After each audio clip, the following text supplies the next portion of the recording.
बिस्मिल्लाहिर्रहमानिर्रहीम। अस्सलाम वालेकुम। आज क्लास सेकंड ईयर बियोलॉजी से chapter number 10 next topic DNA as a heredity material हमारे पास जो है हम लोग डिस्कस करने जा रहे हैं। इस DNA as a heredity material में हम लोग बार बार कहते आ रहे हैं कि भाई डीएनए जो है वो हेरेडिटी मटेरियल है। तो आज इसको एक्सपेरिमेंटली प्रूव करते हैं।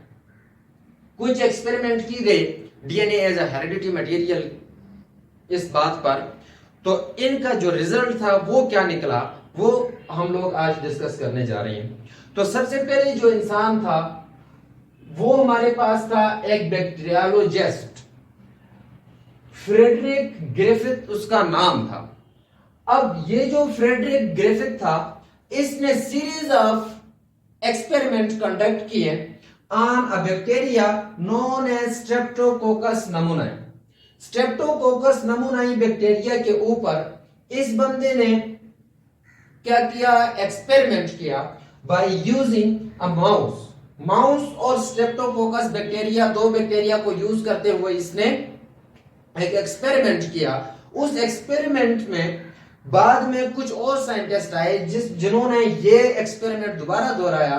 दोहराने के बाद इन्हें इस बात को प्रूव किया कि भाई DNA as a heredity material.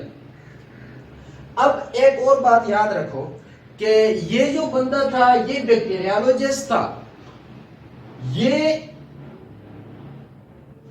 DNA as a heredity material इस बात को प्रूव करने के लिए इसने ये वाला एक्सपेरिमेंट नहीं किया था।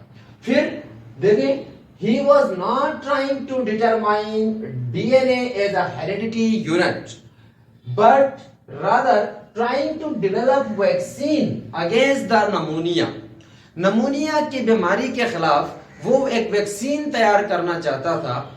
उस बेस पर, इस सोच से इस बंदे ने जो है एक एक्सपेरिमेंट कंडक्ट किया।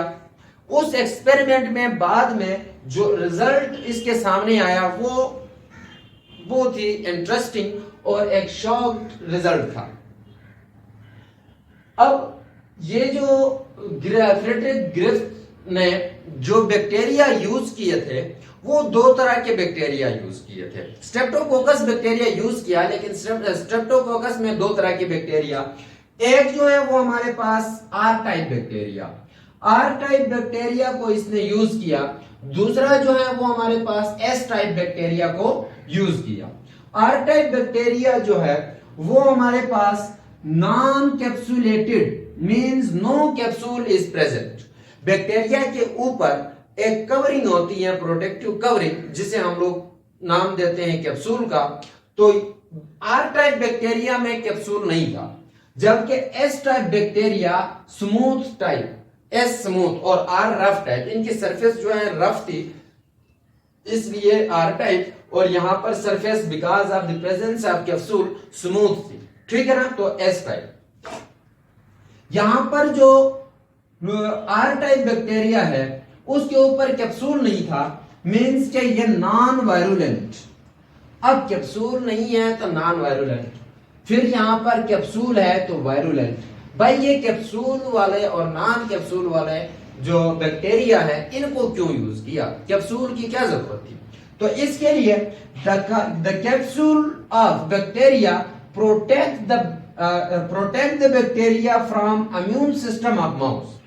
अब देखें, इम्यून सिस्टम अल्लाह की तरफ से हमें गिफ्ट है और तमाम जानवरों को, कि बाहर से कोई फॉरेन पार्टिकल आए तो वो उसके खिलाफ जंग करते हैं। इम्यून सिस्टम जो है वो इसके खिलाफ लड़ता है। तो यहां पर चांसेस थी कि अगर कैप्सूल ना होता तो ये इम्यून सिस्टम ऑफ माउस जो है उस बैक्टीरिया को ही मार दे। इसलिए एक आर टाइप लिया, एक एस टाइप लिया, मींस एक कैप्सुलेटेड लिया, एक नॉन कैप्सुलेटेड लिया। क्लियर? स्टेप्स में इसने क्या किया कि भाई सबसे पहले लिविंग आर टाइप को, इस आर टाइप को इंजेक्ट किया माउस के अंदर। जब आर टाइप को इंजेक्ट किया माउस के अंदर तो आप लोगों को भी पता है आर टाइप नॉन वायरुलेंट था, तो माउस अलाइव रहा। फिर उसने एस टाइप को क्या किया, इंजेक्ट किया माउस में, तो माउस जो है वो डाइट, माउस मर गया। मतलब एस टाइप जो है वो वायरल डिजीज काज कर रहा था, तो एस टाइप बैक्टीरिया जो है डिजीज उसने काज की, काज करने के बाद नमूनिया की वजह से जो है ये जो माउस था वो क्या हो गया, मर गया। लेकिन नेक्स्ट स्टेप में उसने क्या किया, एस टाइप बैक्टीरिया को मार दिया, हीट के जरिए किल किया। किल करने के बाद उसने इंजेक्ट किया माउस में, तो माउस अलाइव रहा। लाजमी बात है, एस टाइप क्या था, वायरुलेंट था, तो वायरुलेंट था, जब ये मर गया तो वायरस आगे जो है अपनी बदमाशी जो है वो नहीं दिखा सकता था, तो ये क्या हो गया, अलाइव, माउस अलाइव रहा।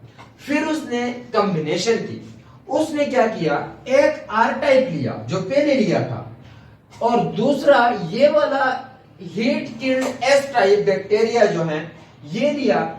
जब ये दो बैक्टीरिया को लेकर इसने एक्सपेरिमेंट किया, इंजेक्ट किया माउस के अंदर, तो ये माउस का जो रिजल्ट आगे उसने देखा, तो वो रिजल्ट ने उसे शॉक कर दिया, उस रिजल्ट ने। ठीक, क्यों, क्योंकि आर टाइप तो स्मूथ था, सॉरी आर टाइप तो हमारे पास नॉन वायरुलेंट था, लेकिन एस टाइप यानी हीट किल्ड एस टाइप जो है वो भी तो नॉन वायरुलेंट हो गया था। ठीक, नॉन वायरुलेंट हुआ, फिर जो माउस था वो अलाइव रहा। अब जब इसने दोनों को मिला के इंजेक्ट किया माउस के अंदर, तो उस वक्त जो माउस था वो मर गया। तो ये बात जो है एक उसके लिए शॉक बन गई, शॉक एक न्यूज हुआ कि भाई दोनों नॉन वायरुलेंट बन गए थे, लेकिन फिर भी माउस क्या हुआ, मर गया। उसने क्या किया, रिजल्ट देखना शुरू किया। इसने रिजल्ट में जब ब्लड सैंपल लिया बैक्टीरिया उस माउस का जब उसने ब्लड सैंपल लिया, तो माउस के अंदर लिविंग एस टाइप जो है बैक्टीरिया प्रेजेंट था, लिविंग एस टाइप। अब इसके अंदर पॉसिबिलिटीज क्या क्या हो सकती हैं, पॉसिबिलिटीज हमारे पास ये हो सकती हैं कि भाई एस टाइप जो कि हीट किल्ड एस टाइप पहले मर गया था, अब दोबारा से जिंदा हो, तो ये तो इम्पॉसिबल है कि एक दफा जो चीज मर जाए वो दोबारा जिंदा नहीं हो सकता। ठीक, तो यहां पर इसने देखा इस टाइप बैक्टीरिया जो है वो जिंदा है। इसने कहा कि भाई कोई तो चीज है जो ट्रांसफॉर्म हुई है। क्या हुई है, ट्रांसफॉर्म हुई है। पहले देखें, हीट किल्ड एस टाइप की वजह से अलाइव था, और सिर्फ जो लिविंग एस टाइप था वो वायरुलेंट है। इसका डीएनए जो था, इसका जो हेरिडिटी यूनिट था वो तो नहीं मरा ना, वो तो नहीं मरता, वो तो जिंदा है। इस रिजल्ट में इसने सिर्फ इतना ही कहा कि भाई कोई चीज ऐसी है जो कि एस टाइप से आर टाइप के अंदर क्या हो गई है, हीट किल्ड एस टाइप से हमारे पास लिविंग आर टाइप के अंदर ट्रांसफर हो गई है। तो ये जो ट्रांसफर हुई, इस बेस पर इसके प्रिंसिपल जो एक्सपेरिमेंट था ग्रिफ्थ का, इस एक्सपेरिमेंट को नाम दिया जाता है ट्रांसफॉर्मिंग प्रिंसिपल। किसका नाम देंगे, ट्रांसफॉर्मिंग प्रिंसिपल का नाम देते हैं। इसके बाद 1944 में कुछ साइंटिस्ट आए, एवरी, एमसी लियोट और एमसी कार्टी। इन्होंने ये ग्रिफ्थ का जो एक्सपेरिमेंट था इसको रिपीट किया। रिपीट करने के बाद इन्होंने कुछ एंजाइम यूज किए, डीऑक्सीराइबोन्यूक्लियेज एंजाइम जो था वो ये वाला एंजाइम यूज किया।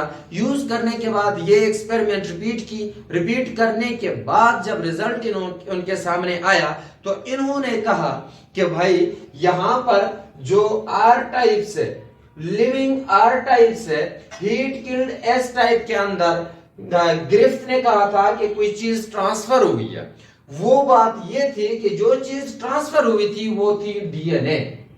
वो क्या थी, डीएनए। तो इस बात से ये जाहिर होता है कि डीएनए जो है वो जनरेशन टू जनरेशन कैरेक्टर्स को ट्रांसफर कर रहा है। अब इस बात का मतलब देखें, आर टाइप के अंदर भी, आर टाइप बैक्टीरिया के अंदर भी हमारे पास जो है डीएनए, और इधर भी हमारे पास जो है डीएनए। दोनों के अंदर डीएनए, एस टाइप और आर टाइप दोनों के अंदर डीएनए मौजूद है। एस टाइप और आर टाइप के अंदर डीएनए मौजूद है। अब जब ये जो एस टाइप बैक्टीरिया है ये हीट किल्ड, मतलब इसको हीट के जरिए मार दिया गया, फिर दोनों को इंजेक्ट किया माउस के बॉडी के अंदर, तो उस वक्त ये डीएनए जो है इधर चला गया और साथ में आर टाइप का डीएनए भी इधर, दोनों डीएनए ट्रांसफर हुए।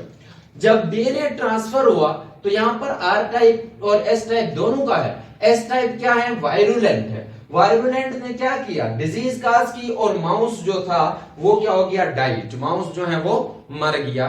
तो इस बात से बाद में ये जो 3 साइंटिस्ट आए 1944, इन्होंने कहा कि भाई जो ग्रिफ्थ का एक्सपेरिमेंट है वो उससे जाहिर होता है कि DNA as a heredity material. हालांकि ग्रिफ्थ ने यहां से आगे ट्रांसफॉर्मिंग प्रिंसिपल का नाम देने के बाद इसने कोई काम नहीं किया, इसने छोड़ दिया, क्योंकि इसका काम हुआ ही नहीं। इसका काम था वैक्सीन बनाना, इसका काम यह नहीं था कि वो DNA as a heredity material को